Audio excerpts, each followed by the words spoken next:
Great. Welcome, everybody. Thanks for being here. Hi. I see some folks I haven't seen in a while. Hi, David. Nice to have you all. um, it's a beautiful day. Some people were talking about how lovely it is outside right now. So I hope everyone gets to enjoy the sunshine at some point today, at least in this part of the world. We're going to study Torah together. And the Torah portion is Yitro, which is chapters 18, 19, and 20 of the book of Exodus. And I'm going to say the blessing for studying Torah together. Baruch atah Adonai Eloheinu melech haolam, asher kitshanu b'mitzvotav v'tzivanu la'asok b'divrei Torah. Blessed are you, source of life, creator of all, who makes us holy with your commandments and has commanded us to engage with the words of Torah. Amen. So what happens in this portion? Last week we crossed the Red Sea, and I apologize that I wasn't able to teach last week. I definitely needed a personal and family day, so I took it.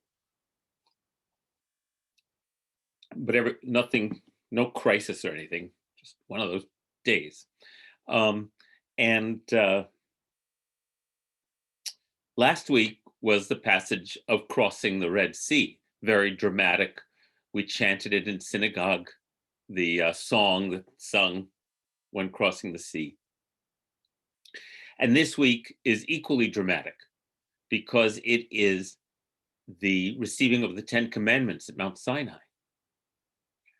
And it's also customary, and we'll do that again this Shabbat, for the entire congregation to take the Aliyah together for hearing the 10 Commandments, which we'll do on this coming Shabbat. Because in the Jewish tradition, crossing the Red Sea and standing at Mount Sinai are the two occasions, the two peak collective spiritual experiences, formative experiences for the Jewish people, being liberated and then receiving the covenant and the commandments that we all were there together. And so one of the key themes in both of these sections is this idea of us all being together. We're doing it together. It's happening to all of us collectively. And I'm actually going to talk about that some more today. Interestingly, this portion doesn't begin with standing at Mount Sinai. It begins in chapter 18. Here, I'll put it up for you so you can see. And there's a lot I want to cover today, but it's all connected for me, so I think I'll be able to get to most of it. Here, let me share my screen and show you what I meant.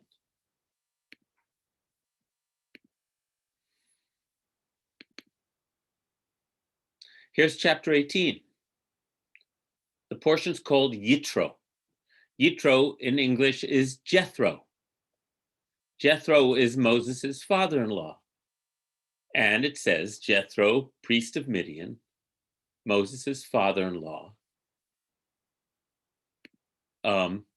heard all that God had done for Moses and for Israel, his people, and how the Lord had brought Israel from out of Egypt.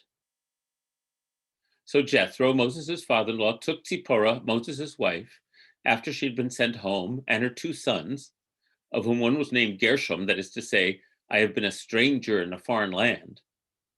And the other was named Eliezer, meaning the God of my father was my help, and he delivered me from the sword of Pharaoh. Jethro, Moses' father-in-law, brought Moses' sons and wife to him in the wilderness where he was encamped at the mountain of God. He sent word to Moses, I, your father-in-law Jethro, am coming to you with your wife and her two sons. Moses went out to meet his father-in-law. He bowed low and kissed him. Each asked after the other's welfare, and they went into the tent. Moses then recounted to his father-in-law everything that Yod-Heh-Vav-Heh had done to Pharaoh and to the Egyptians for Israel's sake, all the hardships that had befallen them on the way, and how the Lord had delivered them. And Jethro rejoiced over all the kindness And this is a word I want us to notice. Vayichad Yitro al kol hatova, all the goodness, tov. If you know just a few Hebrew words, you probably know tov, because you are taught, ma shlomcha, tov me'od, how are you? Very good, or good yom tov, right? So anyway, tov means good. Yitro rejoiced over all the goodness that the Lord had shown Israel when he delivered them from the Egyptians.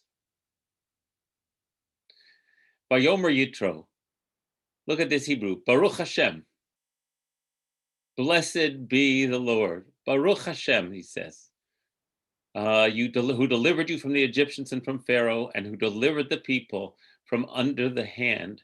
Oops, I apologize. From under the hand of the Egyptians. Now I know that the Lord is greater than all gods, yes, by the result of their very schemes against the people. And Jethro, Moses' father-in-law, brought a burnt offering and sacrifices for God. And Aaron came with all the elders of Israel to partake of the meal before God with Moses' father-in-law. So this meal, this is in maybe every single culture in the world. Having a sacred festive meal is a form of bonding, right? We eat before God, a sacred meal. And then we go to this next step. So there's Jethro, Moses' father-in-law. Now let's talk about Jethro for just a moment. We meet Jethro back in chapter 2 of Exodus.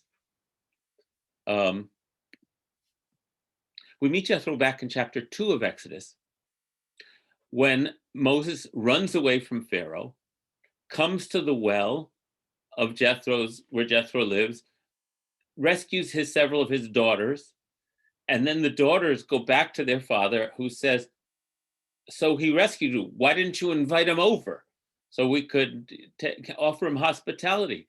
And they go get Moses, and then it says that Moses and wed Zipporah, one of Jethro's 7 daughters. And Jethro was identified as a Kohen, a priest of Midian. And then the next line, it says in chapter 2, and Moses was tending Jethro's flock when he came upon a burning bush. So Moses moves in with Jethro. And we've explored in other years this idea of Jethro as Moses' mentor, as in fact his father, because who mentored Moses in how to be a good shepherd? He didn't grow up in his father's house. He grew up in Pharaoh's house. Pharaoh may have taught him the ways of statecraft, but when he crossed Pharaoh, Pharaoh was going to kill him, and he had to run away. Moses doesn't have a father. And I think that Jethro serves this amazing function as mentor for Moses, teaching him how to be a shepherd, how to be a kind and thoughtful leader. And so when Moses comes back, he actually asks Jethro's permission to go back to Egypt. And Jethro says, go in peace. That's the last time we saw Jethro. And now he's back. And they have a wonderful reunion. And then in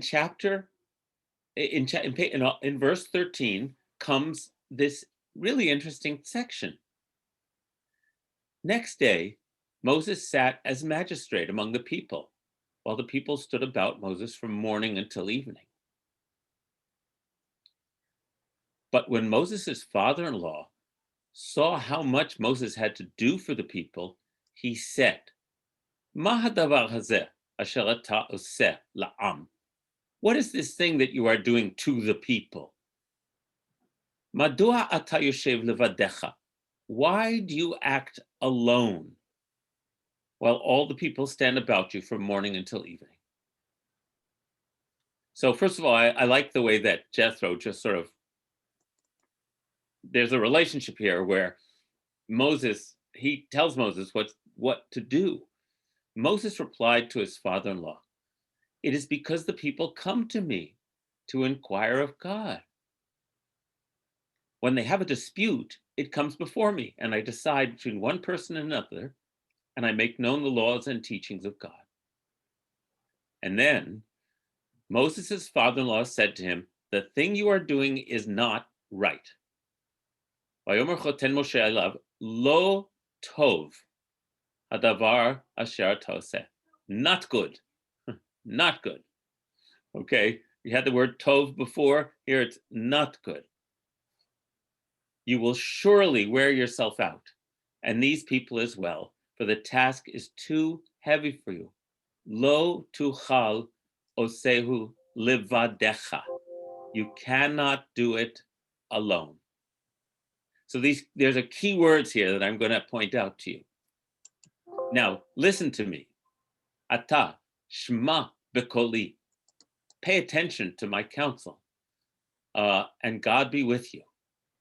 You represent the people before God, and you bring the disputes before God, and enjoin upon them the laws and the teachings, and make known to them the way they are to go and the practices they are to follow. Now, here's what you have to do. Seek out from among all the people capable men who fear God. And it's men here, yes. We could say people, human individuals, trustworthy individuals who spurn ill-gotten gain.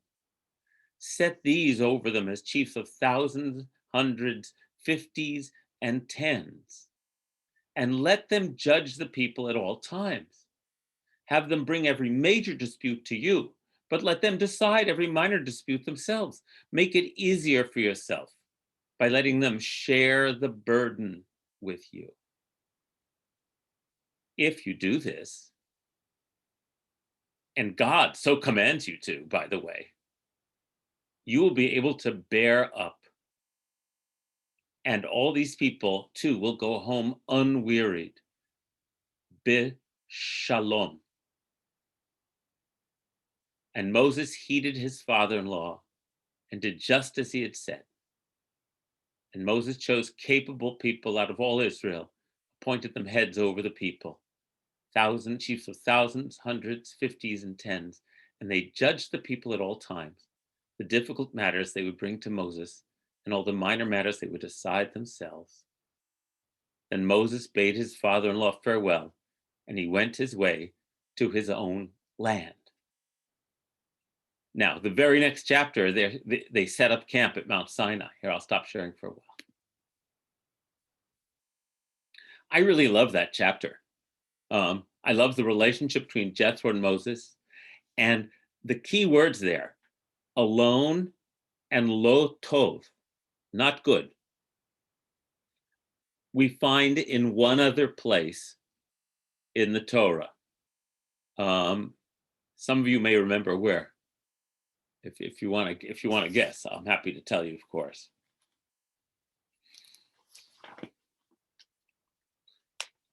In Genesis, chapter 2. Is it Adam and Eve? Yep. Thank you. In chapter 2 of Genesis, it says, verse 18, Vayomer Adonai Elohim, lo tov heyot ha'adam livado. It is not good for the human to be alone. And we hear the echo of that phrase precisely in what Jethro says to Moses, and I really love that. In Genesis, it says, the rest of the phrases, I will make for him Ezer Kenegdo, someone, a counterpart who will help him. Now, traditionally, it gets translated as a helpmate, but that has this connotation of servitude. That's not the language in that sentence. Ezer Kenegdo means someone who will help. Hold on. I just have to text this person because it's, there we go. Apologies. And Ezer is someone who can help you. Kinegdo is a beautiful word because it means opposite you, Um, and so a fitting counterpart. So we hear the echo of Genesis chapter 2 in Jethro's words to Moses. Moses cannot do it alone. It is not good for the people. What you're doing is not good for the people, and you'll wear yourself out. And so it's some of the most basic, wonderful leadership advice. It is not good to do it alone. That could be one of the themes of the Torah.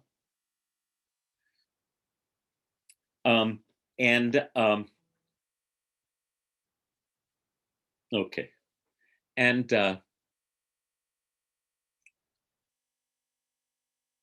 in this case, Moses has to set up a functioning society. They've left Egypt. They've always been under the taskmasters. He's led them out, and now he's doing the only thing he knew how to do. And now they have to set up a functioning society that with people of integrity who can be trusted in leadership positions. And in fact, I spent time studying Rabbi Jonathan Sacks this morning. I'm going to turn to some of his words in a little bit. Having chiefs of thousands, 50, hundreds, 50s, tens means that out of 1,000, he did the math, there'd be 131 people in leadership positions. So that means 1 of 8 Israelites winds up in a leadership position. And I thought, oh, that's a lot of people involved.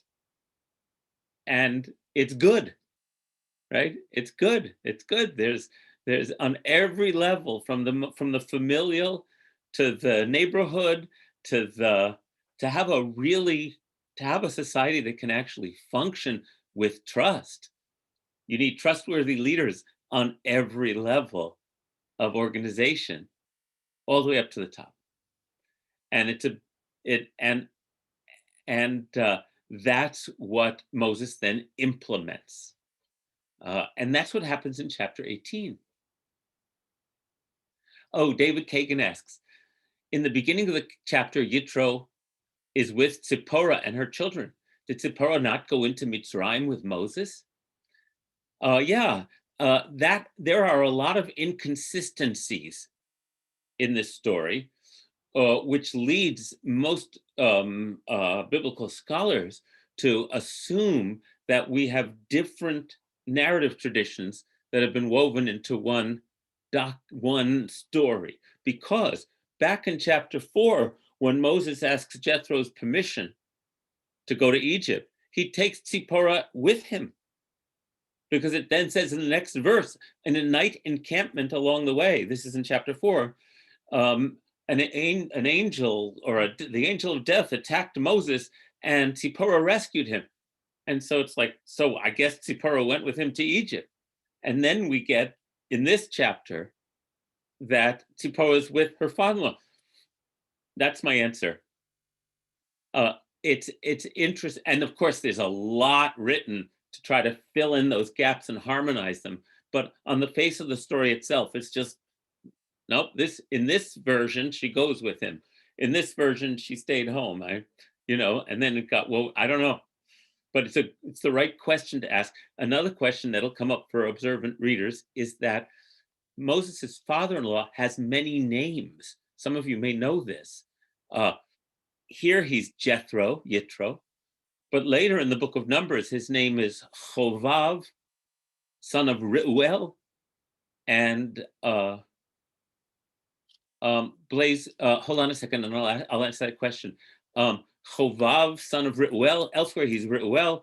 Then somewhere else he's Yeter. Honestly, Moses, the name associated with Moses' father-in-law keeps changing. Again, scholars speculate. Is this the J tradition, the P tradition, who? And the truth is, I don't know. I don't, because I just don't know. But I'm interested in the names, because Reuel, which is one of his father-in-law's names, means shepherd of God or friend of God. And Chovav, you know the word Habibi? If you've ever been in the Middle East, Chovav is like beloved. And Yitro comes from Yeter, Lahater, which means abundance. So all these names are great names.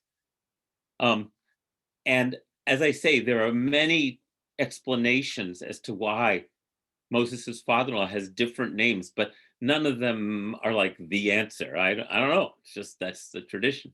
So Blaise, where does it say her children and not? Oh, in the text we were reading, I see. And encamped. Joseph brought Moses' sons and wife to him.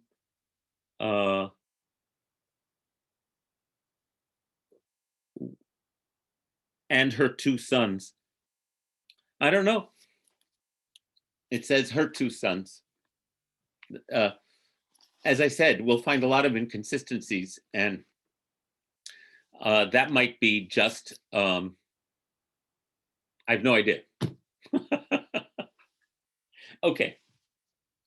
So now I want to, then we turn, after this really fascinating chapter, we turn to Mount Sinai. Chapter 19 is the preparation for receiving the 10 Commandments. And then chapter 20 is the 10 Commandments themselves. And so I'm going to read you the beginning of chapter 19 by sharing that screen. And then I want to turn to Rabbi Jonathan Sacks' teachings, which I found to be really excellent.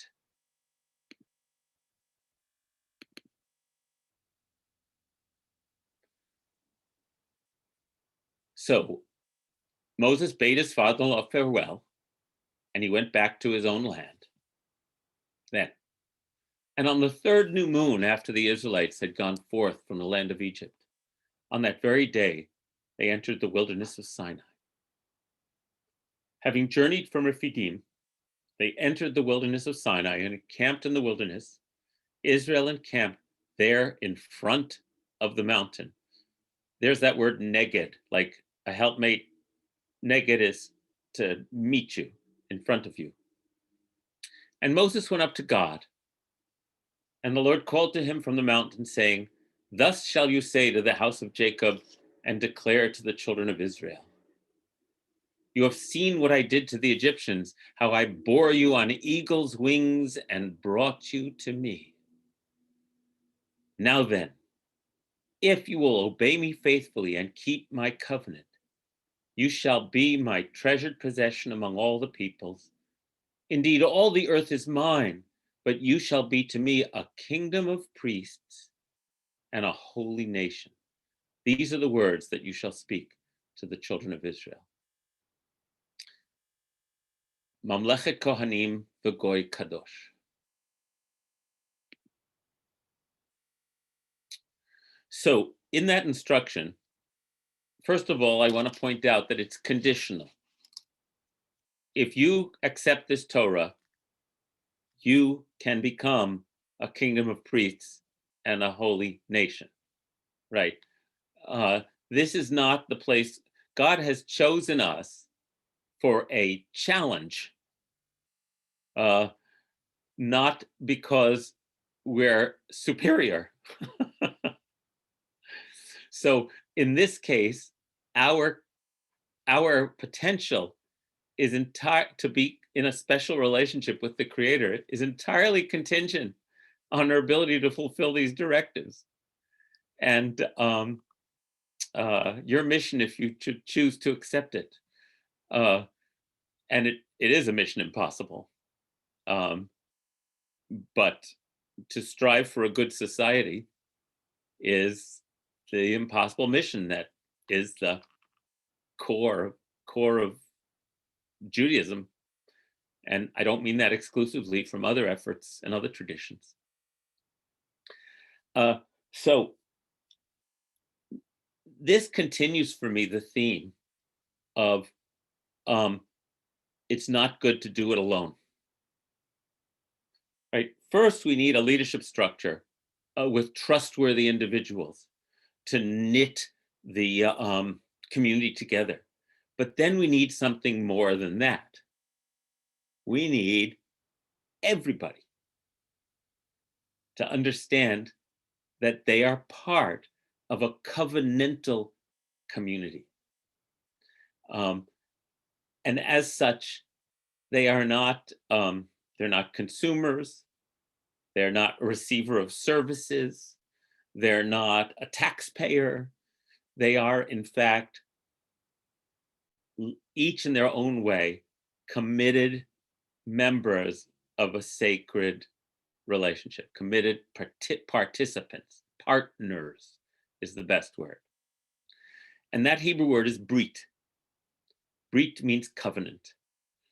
For those for whom that sounds familiar, a bris is a brit milah, the covenant of circumcision. By circumcising the baby boy in the Jewish tradition, you are marking them as belonging to this covenant, this sacred relationship that we enter in this Torah portion that we're constantly trying to renew. And so I want to turn to, anyone have any comments or questions at this point? You're always welcome to put them in the chat. So now I want to turn to Rabbi Jonathan Sacks. Again, if you're unfamiliar, Rabbi Jonathan Sacks of blessed memory just passed away a few months ago, sadly, and really a leading light of Torah study and ethics and morality in the Jewish world and beyond. I always recommend Barb wrote, Segula, treasured possession, a treasure. I think it doesn't, I don't know why they chose possession, Barb. It doesn't have to be possession.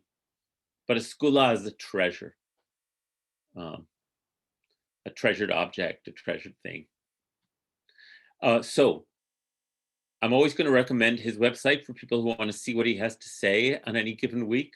Rabbi Sacks, is it .com or .org? Rabbi Ellen, do you remember?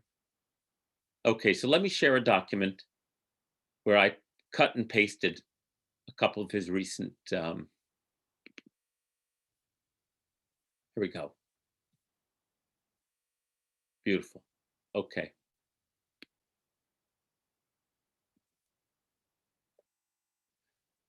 Now, in this teaching, Rabbi Sacks wants to, and I think successfully makes a distinction between a social contract and a covenant. And here's his distinction, and I think it's really worthwhile. First, he introduces it, as any good speaker does, by sharing a couple of anecdotes, which in the interest of time, I won't read you, but he was addressing some large bodies, both the Anglican Communion, debating gay marriage, and the American Enterprise Institute after the election of Trump at a different conference. And he said, the reason these two events are connected in my mind is that on both occasions I spoke about the same concept, the one that is central to this week's Parsha and to biblical Judaism as a whole, namely brit, covenant. This idea of covenant in the 17th century especially was a key concept in the emerging free societies of the West, especially in Calvinist and puritanical circles. And then he goes on to grossly simplify complex process, but he's fabulous, fascinating to listen to. So think of the Puritans who first came to New England. For all their craziness, they understood their relationship to one another as a covenantal relationship. And he's going to explain. Over time, however, and under the influence of Jean-Jacques Rousseau, the word covenant was gradually supplanted by the phrase social contract. Clearly, there is something similar between the two, but they are not the same thing at all. In fact, They operate on different logics, and they create different relationships and institutions. In a contract, two or more people come together, each pursuing their self-interest, to make a mutually advantageous exchange. In a covenant, two or more people, each respecting the dignity and integrity of the other, come together in a bond of loyalty and trust to do together what neither can achieve alone. It isn't an exchange, it's a moral commitment. It is more like a marriage than a commercial transaction. And in fact, by the way, as you may know, the Hebrew word for marriage is a brit, kiddushin, is a covenant, a holy covenant of marriage. Contracts are about interests. Covenants are about identity. Contracts benefit, covenants transform. Contracts are about me and you. Covenants are about us. I found that very eloquent. He then goes on to describe that in the book of Samuel, the children of Israel demand a king. And Samuel warns them and says, you know what a king is going to do to you? He's going to draft your sons. He's going to take your daughters into his harem. He's going to do all that stuff. But they say, we want a king so we can be like a nation among the other nations. And so Rabbi Sacks calls that a contract where people are willing to give up certain of their rights, transferring them to a central power, a king or a government, who undertakes in return to ensure the defense of the realm externally and the rule of law within. So he says the book of Samuel contains the first recorded instance of a social contract. I have no idea if it's the first, but I wouldn't say it that way, but it certainly is an early instance of a social contract. But now I'm going to read him in full here. I just think this is really compelling. However, this was the second founding moment of Israel as a nation, not the first. The first took place in our Parsha, on Mount Sinai, several centuries earlier, when the people made with God not a contract, but a covenant. What happened in the days of Samuel was the birth of Israel as a kingdom. What happened in the days of Moses, long before they had even entered the land, was the birth of Israel as a nation under the sovereignty of God. The two central institutions of modern Western liberal democracies are both contractual. There are commercial contracts that create the market, and there is a social contract that creates the state. The market is about the creation and distribution of wealth. The state is about the creation and distribution of power. But a covenant is about neither wealth nor power, but rather about the bonds of belonging and collective responsibility. As I put it in The Politics of Hope, a social contract creates a state. A social covenant creates a society. A society is the totality of relationships that do not depend on exchanges of wealth and power, namely marriages, families, congregations, communities, charities, and voluntary associations. The market and the state are arenas of competition. Society is an arena of cooperation, and we need both. Here, let me stop sharing for just a bit.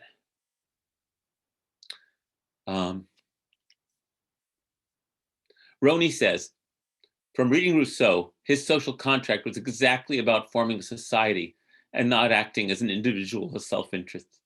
It was the beginning of the definition of citizenry, which has strong moral and ethical implications and is the basis of a formation of society that works to benefit all. The whole is the sum of its parts. Thank you, Roni. I tend to agree with you, and I suspect that Rabbi Sacks, who was incredibly well-read, wanted to make his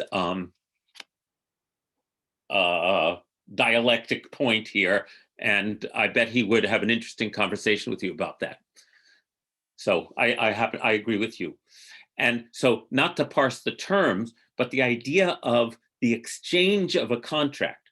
You give me this service, I give you this money, versus the mutuality of a covenant. We are all in this together for the purpose of the greatest good, is what he's trying to talk about.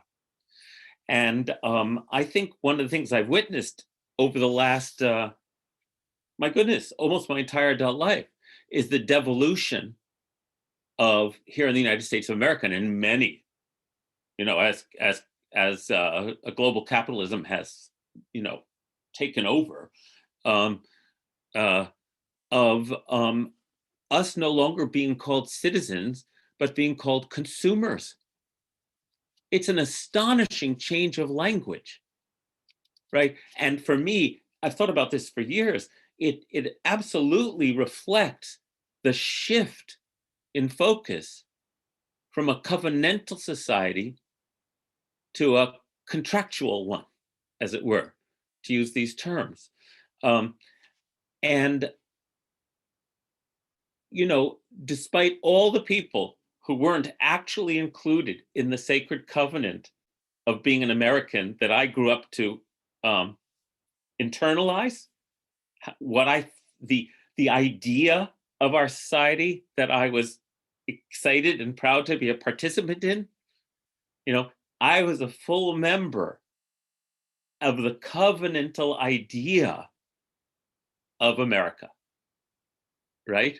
A full participant. I bought in, just as I have and continue to buy in to the idea of the covenant the Jewish people have with God to become a kingdom of priests and a holy people by manifesting laws of justice, kindness, and fairness in our society, right? That's the covenantal understanding. And certainly in marriage, as a covenant, when it's working, it's not, how shall I say it? You're not giving on condition that you receive. You're giving because you've both agreed that the covenant of love you've entered is this is what you do. And covenantal relationships thrive when they're not, what's the word I'm looking for? Well, I'm using the word contractual, but transactional. Thank you, Charlotte. That's exactly what I was thinking. Quid pro quo. The word I was thinking was transactional. When they're not transactional, when you give because that's the commitment you made, and it's not a commitment to yourself, it's a commitment to whatever entity you feel covenantally connected to. Right? So I definitely want us to reflect on and also kind of bring front and center again this idea, this magnificent idea of that the Jewish people are entering into a covenantal relationship, not only with each other, but with the creator of the universe. And think about what that implies about where our commitments and our behaviors lie if we're going to actually embody that covenant, not what have you done lately for me, God, right? It's not contingent on whether life's going well or not well. And I just, some of you may be familiar with the Bruderhof. The Bruderhof are a radical Christian pacifist sect with a small s. There's nothing sectarian about them. They're extraordinary, who through accidents of history wound up with their main communities right here in our area in the Hudson Valley. And so I've had a lot of interaction with the Bruderhof over the years. They live as a kibbutz. If you commit to being part of their fellowship, you completely commit. It is not for everybody, the Bruderhof communities, but the people who know they want to go all the way with this commitment to belonging to a community that in their case is based on the Sermon on the Mount and on manifesting one for all and all for one, and on doing it by giving up your willfulness in favor of whatever's best for the covenantal community. And they put out a book in honor of their 100th anniversary, because they were formed in 1920 in Germany by a pacifist Christian pastor. And so this is a big coffee table book, and something compelled me to buy it.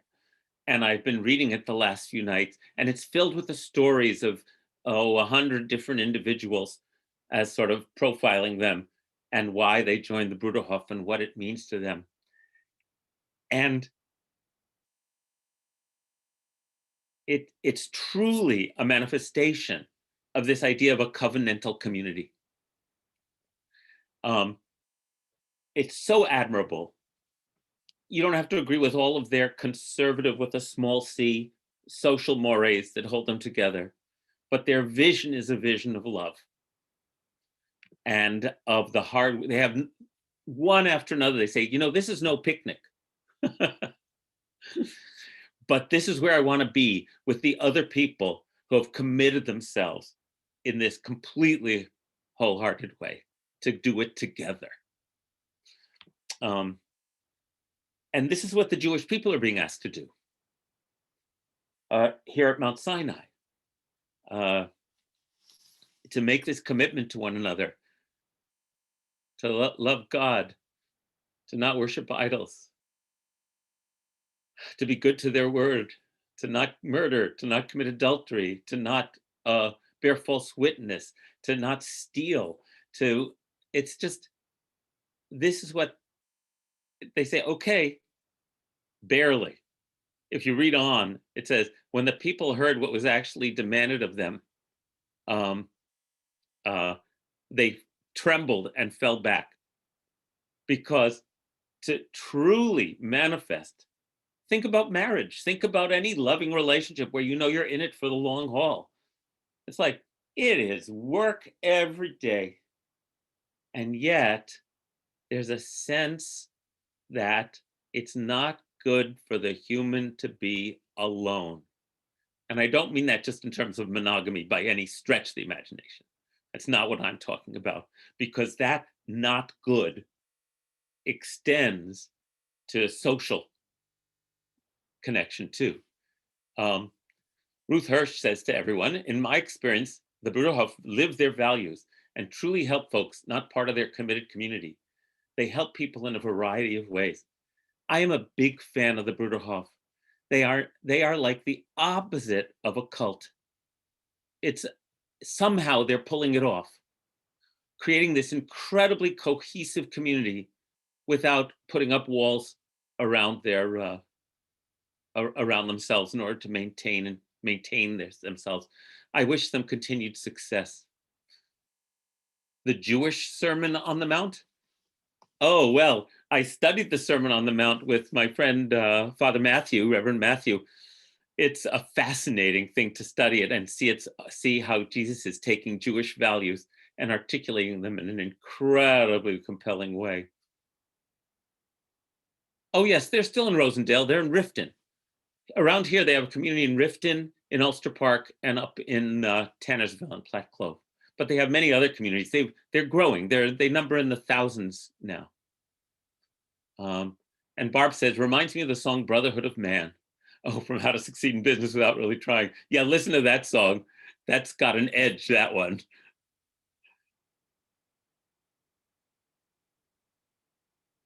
This is a difficult time for you, Rabbi, to be saying, don't be alone. Please modulate this. Okay, you're not alone right now, Roni. None of us are alone right now. We are together despite our physical isolation, engaging in substantive, meaningful. That's what I'm talking about. I was not talking about the fact that some of us are physically isolated or that some of us are single or any of that. That's not what I meant at all. And I mentioned the Mount of Sinai. Yes, Enid Oh, that was a bad joke? It was so bad I didn't get it, Enid.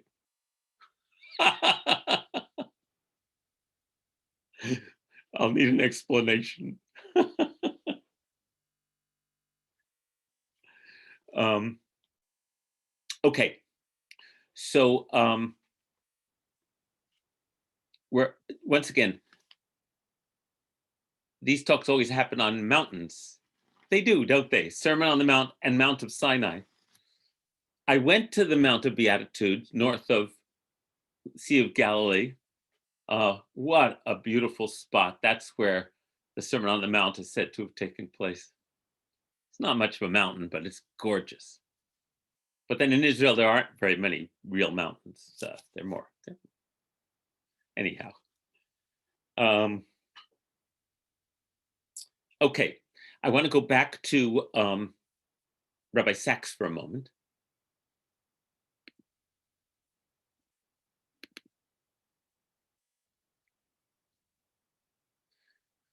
I encourage you to go to his website and read all about this stuff. But he says, so if you find yourself in a situation of conflict that threatens to break something apart, whether a marriage, a family, a business, a community, a political party, or an organization, framing a covenant will help keep people together without any side claiming victory or defeat. All it needs is recognition that there are certain things that we can do together that none of us can do alone. Covenant lifts our horizon from self-interest to the common good. There is nothing wrong with self-interest. It drives economics and politics, the market and the state. But there are certain things that cannot be achieved on the basis of self-interest alone.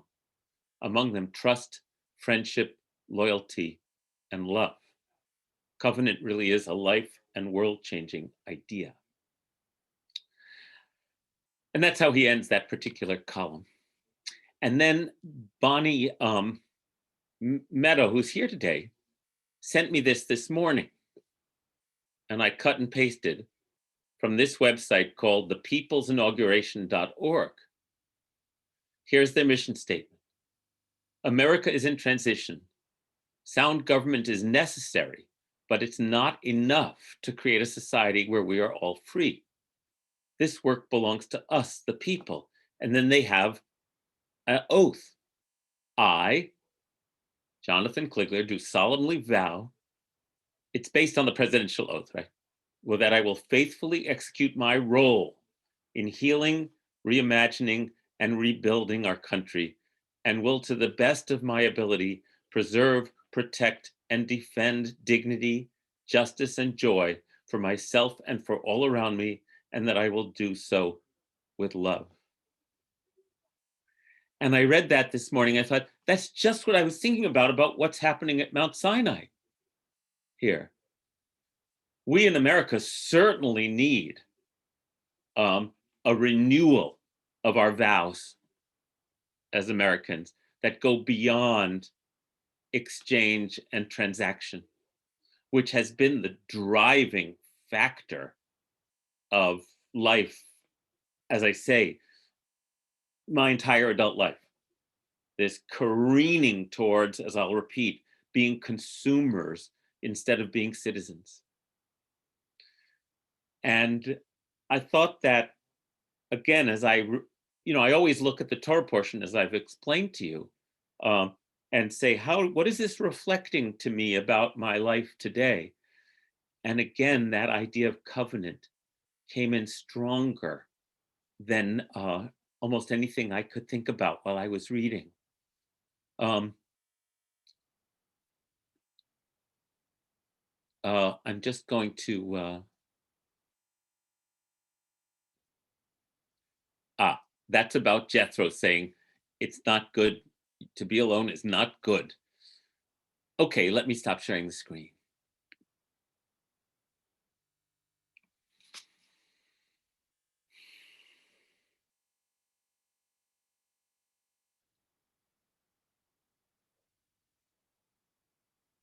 I want to go back to that word good for another moment, because Yitro makes one more appearance in the Torah. He apparently and again, this is different stories sort of woven together. The children of Israel remain at Mount Sinai for over a year. So in the version in Numbers, Jethro, but he's not called Jethro here, he has one of his different names, Chovav, is still with them. And they're about to set out from Mount Sinai after having received the covenant. And it's a year later, and it's the book of Numbers, chapter 10. And Moses said to Chobav, the Midianite, Moses' father-in-law, "We are setting out for the place of which the Eternal One has said, I will give it to you. Come with us, v'heitavnu lach, and we will be good to you. For the Eternal our God has promised to be good to all of us." The word tov appears again and again, and then it says, but his father-in-law replied, "I will not go, but will return to my land." And Moses says, "Please do not leave us, inasmuch as you know where we should camp, and you can be our guide. And if you come with us, we will extend to you the good, hatov, that God has extended to us." But he goes back. That's the last we hear of Jethro. But I like that the word tov is repeated over and over in reference to him. So somehow Jethro is the emissary of the good for Moses and the people of Israel. He brings them the message of freedom, of what true freedom is, to those who have only known enslavement. He's like, it's beautiful when you think about it. First, Moses has to go to him to learn what it means to be a free human being. And being a free human being, in Jewish terms and biblical terms, is not the twisted version we have of the one who's accountable to no one. Being a free human being is the one who freely offers their accountability to the people they love, right?